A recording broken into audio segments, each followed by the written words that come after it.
Sa mga sandaling nagdaang yugto ng aking elementarya, labis na aking naramdaman ang tunay na ligaya. Sa nakakabulag na sikat ng araw, ang binili ng aking nanay na sorbete sa unti-unting natutunan. Sa aking mga naging kalaro at mga kaibigan, nagbabalik ang alaala ng mga larong holen na tagu-taguan. Ang tawanan, ang tuwa, at ang nakabibinging hiyawan. Elementarya, tahanan ng aking munting kasiyahan. Sabay napadilat at naramdaman ko ang malambot na haplos ng kobre kama. Luhay tulad ng ulan na niyayakap ang aking unan.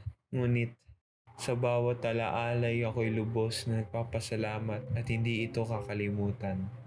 Ang sandaling oras ng elementarya sigurado'y tatatak sa puso magpakailanman.